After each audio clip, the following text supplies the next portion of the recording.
Doon sa mga una ninyong panayam sa media, nabanggit nyo po na nasa kamay ng mga Marine itong si Orly Guteza. Pero may paglilinaw po sa panayam din sa Philippine Navy kung saan under itong Philippine Marine Corps at sinasabi nila na wala daw sa kanilang kustodiya po, Kong Mike. Well, actually, Admar, sa lahat, ako'y siyempre respeto natin kung ano man yung mga binanggit ng ating Philippine Navy at kung meron mang nanggaling napahayag mula sa Philippine Marines. Kasi siyempre, alam mo, medyo siguro, no? Hindi rin naman maganda dahil medyo mapolitika tungkol sa pinato. Maraming mga anggulo na lumalabas, maraming patikusan. And, of course, as an institution, talaga namang dapat di sila ma-involve. Ako lang naman, ang binanggit ko, ito yung impormasyong aking natatanggap.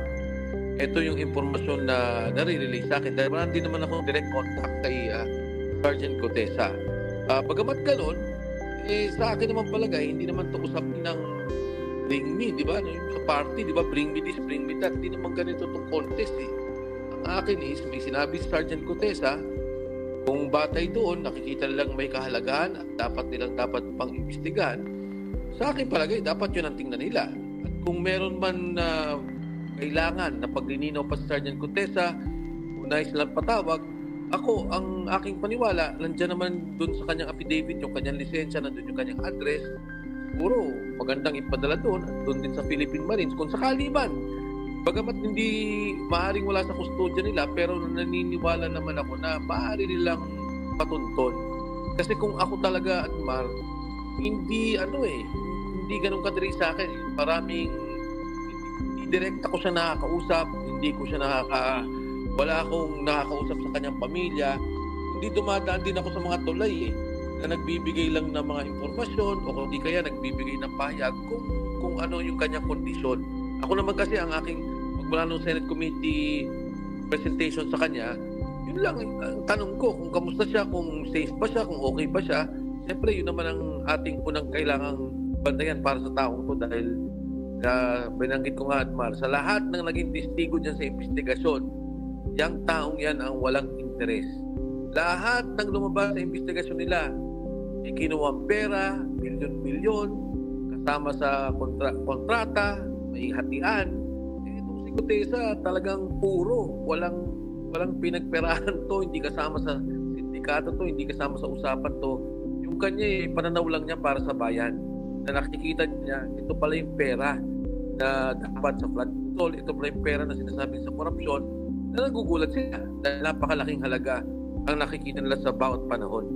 Opo. Kong, sa huling impormasyon na nakuha nyo po, ligtas po itong si Guteza kasi meron ka rin nabanggit sa panayam na merong tumawag sa iyo na media na parang tinambangan o pinagbabaril ba? Ano ba yung kwento noon na Kong at yung latest information mo about sa kalagayan ni Guteza? Yes, actually, Edmar, tama yun. May tumawag na kaibigan sa media at nung binanggit yun, nagulat din ako. Ang una kong ang tanong is, ano yung source? Nabanggit na medyo talagang credible yung source. Ibig sabihin, hindi naman kwento-kwento lang at meron din namang, kumbaga, na posisyon. Nung mabanggit sa akin yun, sinubukan kong tumulay ulit at pinatanong ko kung kamusta ba siya, anong nangyari, anong sitwasyon, nakabalik nga sa akin, hindi, oras di ba? Bago makarating yung impormasyon at binanggit nga na siya naman daw, meron ngang umaaligid at nasa kote ng Marines, pero hindi ko alam kung ano yung detalye, hindi ko rin alam kung ano yung intent, pero ang importante sa akin doon, walang nangyari sa kanya. Opo, at kung ito nga po ay nakuha nyo po yung mga impormasyon na ito, ibig sabihin, baling gano'n, Admar, kasi nga kung ano man yung intention, kung meron kumbaga, kung sinistake out siya, tinitingnan kung nasan siya, kung ano bang ginagawa niya, kahit na kung hindi nila pinapahalagan yung sinasabi nito, o sa tingin nila walang kwenta yung sinasabi nito, o sa tingin nila kasinungalingan na sinasabi ni Sergeant Orly Guteza, hindi sila aabot sa gano'ng mga hakbangin. Kaya tama yung binanggit mo, Admar, na medyo talaga namang maraming nabahala doon sa mga binangga paano nila inaayos yung bilyong-bilyong pera, hindi lang isang milyon, nilalagay sa maleta, dinideliver kay Saldico doon sa doon sa bahay niya talaga sa Valle Verde. Pagkatapos, i-deliver doon sa bahay niya sa Shangri-La, sa Horizon, sa BGC. Tapos noon, i-deliver daw kay Speaker Martin Romualdez. So, kay Sergeant Orly Gutesa lang ang nanggaling ang ganitong informasyon. Opo, balikan ko po yung issue po doon sa notaryo. Kung meron po ba kayong nakikita na parang hinahype, na para bang dinudungisan yung kanyang kredibilidad, at mabigat ba tong issue ng notaryo doon sa bigat ng kanyang testimonya na talagang pinanumpaan, pinagtatanong siya doon sa Senado at nagawa naman niyang depensahan ang kanyang pinanumpaang salaysay, Kong? Kung nakita mo naman, Admar, di ba kumbaga sa tao, walang walang dalawang yung nauutal o makikita mong direkta yung kanyang mga sagot kung ano yung nangyayari. Maraming kwento pa nga si Sergeant Gutesa na wala na doon sa sulaysay niya dahil hindi na naman kailangan na sigurong kasama. May mga sinasabi pa siyang operasyon sa media. Sabi ko, Sarge, huwag na sigurong kasama yan kasi hindi na naman yan kailangan dyan sa issue. Mga operasyon na ginagawa. May mga nabanggit pa nga doon sa ibang ahensya ng gobyerno, hindi lang sa DPWH. But nevertheless, at yung dito sa usapin ng notaryo, nagtataka lang ako kasi sa akin, at nung pinapakinggan ko, sinubaybayan ko yung Blue Ribbon Committee hearing, dalawang tao ang talagang labas ng pangalan. Si Mark Teksay at si Paul Estrada. Sila yung nagsasabi, at sinabi din to ni Sergeant Gutesa, sinabi din to ni Yusek Alcantara, hindi ko lang ma-recall kung nabanggit ni Yusek Bernardo, pero nare-recall ko, sinasabi lang, ang tumatanggap ng pera ay si Mark Teksay at si Paul Estrada, dinideliver nila. So, ibig sabihin, maraming alam tong mga taong to kung sino ang nagdi-deliver ng pera. Kasi natanungin ko Sergeant Gutesa, sabi niya, ang dami siya dumadating na pera, pero hindi ko naman alam kung kanino galing. Ang nabanggit nga lang niya na medyo nasabi niya na aktual si Congressman Eric Yap. Pero sabi niya, linggo-linggo may dumadating na pera, araw-araw may dumadating at linggo-linggo sila nagdi-deliver almost 3 times a week. So, kung titingnan mo, ito yung dalawang taong kumakamada sa buong operasyon ni Congressman Saldico na nung panahon na yun ay chairman ng Committee on Appropriations. Sila yung nagpopondo sa lahat ng proyekto ng gobyerno. Hindi pinatawag.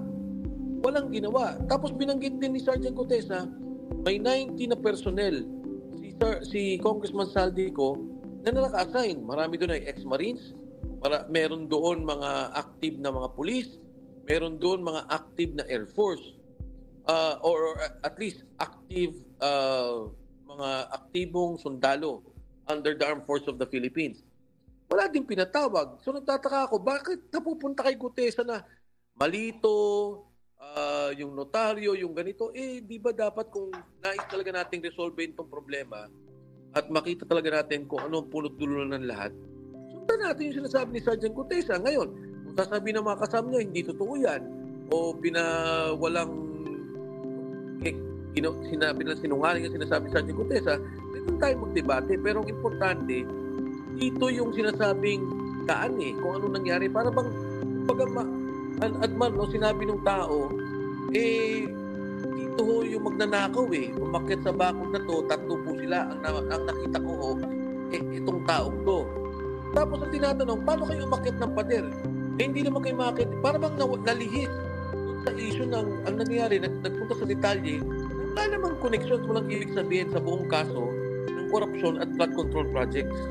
Masyado bang nakikita mo ba masyadong makapangyarihan yung impluwensya na umabot sa punto na nalilihis itong issue na ito? May nakikita bang ganyan? Impluwensya dito at parang nakatutok at actually technical lang siya doon, tapos parang ipinagmuka na dahil mali o peke yung pirma, automatic lahat ng kanya mga sinasabi peke. Ako, hindi ko lang nakikita, Admar. Sigurado ako. Sigurado ako. Kasi yung tao, nagpunta ng notaryo. Tayo, Admar, pagka nagpunta tayo ng notaryo, nagbenta tayo ng lupa, nagbenta tayong kotse, hindi naman natin alam, di ba, papanotaryo natin. Isipin mo, nagpunta siya ng notaryo, mag-isa siya. Hindi namin siya sinamahan, walang sumama sa kanya, wala siyang kasamang abogado. Yung kanyang salaysay, pinanotaryo niya. Ang mabigat dun sa notaryong to, hindi lang naman ngayon to. Dahil marami ding kung naalala mo, Marcy, Attorney Romy Macalintal lumabas. Sabi niya, sandali lang. Yan din yung notaryo na ginamit ko sa pag-file ko dun sa BSKE petition namin sa Supreme Court. At ito rin, ang notaryo, mismong firma na nandun sa Department of Tourism sa TIESA. Na nakapirma pa nga dyan ay si Administrator Mark Lapid. So, ang punto ko dito, bakit biglang dinideny ng notaryo? Pipikiin ba ni Gutesa yung seal? Pipikiin ba ni Gutesa yung rubber stamp? Di ba yung rubber stamp, ang daming detalye nun eh. Kung kailan ka naging abogado, kung anong visa ng yung notaryo. Pwede nga siyang walang notaryo eh. Umattend lang siya sa Senate Committee hearing, under oath naman siya. Ang pirma. Ang sinabi ng korte, ngayon ko lang naman nabasa, sinabi daw nila, inimbitahan. Hindi ko alam eksakto kung saan address binigay, kung na-receive ba ni Sergeant Gutesa. Dahil ang impormasyon ko hanggang sa ngayon, kung siya naman ay bibigyan ng summons at kung siya naman ay imbitahan ng Blue Ribbon Committee o ng independent commission, yung investigation nila na ginagawa sa ICI, i-attend naman tong taong to at wala naman siyang dapat itago. Kung ano naman sinabi niya, ganoon lang din ang dapat niyang sabihin. Sa akin nga, Admar, yung binanggit niya na sa Senado, para sa akin may sapat na eh. Para gamitin na nilang batayan, para palaki pa yung investigasyon at gamitin din nilang ebidensya kung anumang kasong isasampa nila. Naimbitahan ba itong si Gutesa maliban sa Senate Blue Ribbon Committee? Sa akin, wala akong impormasyon tungkol dyan, Admar. Yung Blue Ribbon Committee lang ang aking alam. Yung ang na-recall mo after the Blue Ribbon Committee hearing, tapos sinabi ng DOJ, hindi nagpunta si Sergeant Gutesa. Nung aking chinek, ang nangyari pala ata, nag-usap si Secretary Boying Rimulya at si Sergeant Gutesa na, pumunta ka para dun sa Witness Protection Program. Pagkatapos ata, dahil nga nung nagsalita Sergeant Gutesa na hindi na niya kailangang yung Witness Protection Program o yung protection ng kustodya ng Senado, hindi na siya nagpunta the next day. So, yun lang yung impormasyon na nakuha ko to be honest, Admar. Pero ang paniwala ko naman, kung siya may imbitahan, yung prinsipyo at panindigan ni Sergeant Gutesa ay mananatili at siya ay magtutulong at magpa-participate kung ano man ang investigasyon.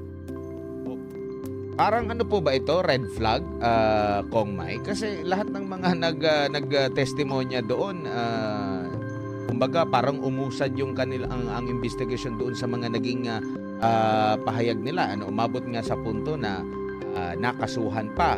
Pero itong kay Gutesa, mabigat din itong pahayag. Bakit hindi kaya kasing bigat yung kanilang treatment dito? Alam mo, Adman, ang problema kasi natin sa ICI, katulad na bakit na ng marami, hindi transparent eh. So, hindi ko alam kung anong nangyayari, kung anong mga naging presentasyon. Yung Ribbon Committee naman, 2 linggo nang huminto. Mula nang lumabas sila Sergeant Gutesa at mga ibang opisyal ng DPWH.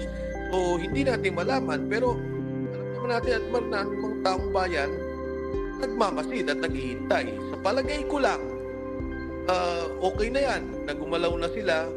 Dapat, sa akin, Edmar, pabilisin pa ng kaunti. Hindi naman kailangan kasuhan, pero magkaroon sana ng hold order. Yung kung magkakaroon ng emergency power law na hold lahat ng asset, lahat ng pag-alis ng mga tao. Kasi, pag tumatagal yung investigasyon o ganito, naglalabasan ng pera eh. No? Naglalabasan ng kung ano man yung mga nanakaw siguro. Yun ang tingin kong isa sa mga hinaing ng taong bayan. As to the transparency, kailangan yun. Kasi hindi natin malaman kung ano talaga nangyari at sino yung mga dapat kasuhan. Opo, siguro bilang panghuli na lang po, Kung ano po yung mensahe nyo sa taong bayang nakikinig? Kasi marami pang mga katanungan tapos biglang stop yung investigation ng Senate Blue Ribbon Committee. Parang nakikita nila saglit lang, meron ba silang parang iniiwasan or tinatanggal muna yung pressure or meron bang naratibo na gusto, parang ganun yung mga kumakalat at talagang atat yung ating mga kababayan kasi dito sa ICI hindi naman isinapubliko, hindi rin naka-livestream. Noong sinabi nila magla-livestream, medyo na-late pa nga kasi meron pa daw nga asikasuhin. Ito namang sa Senate Blue Ribbon Committee, mabibigyan naman ng tsansa yung magkabila, ano, na mayroong nasa majority, meron ding sa nasa minority. Kumbaga, ang tingin nila mas independent pa nga yun or mas maging patas pa nga yung investigasyon doon, tapos biglang nawala na lang na parang bula. Tapos ngayon sinasabi na naman na sa kalagitnaan po ng November. Ano po mensahe nyo sa ating mga kababayan sa gitna po ng mga development na ito, Kong? But una, yung mga nabanggit mo, talagang yan ang hinaing ng lahat ng tao. Unang-una, nais sila maging transparent ang ginagawang investigasyon ng ICI, yung Commission on Infrastructure. Pangalawa, siguro sa Senate Blue Ribbon Committee, magpatuloy talaga. Magpatuloy. At siguro yung naratibo, tama yung mga binanggit mo naman, may kanya-kanyang pananaw no? Itong grupong to, iba pagtingin, o itong grupong to, iba pagtingin. Tingin ko, dapat umabot na tayo sa punto na magkaisa tayo. Kung ano man kulay mo, kung ano man yung paniniwala mo, kung ano man yung iyong pananampalataya sa politika, tabi muna natin to. No? Ayusin natin ng gusto, sino ba talaga nagkamali? Sino ba talaga mga kasama?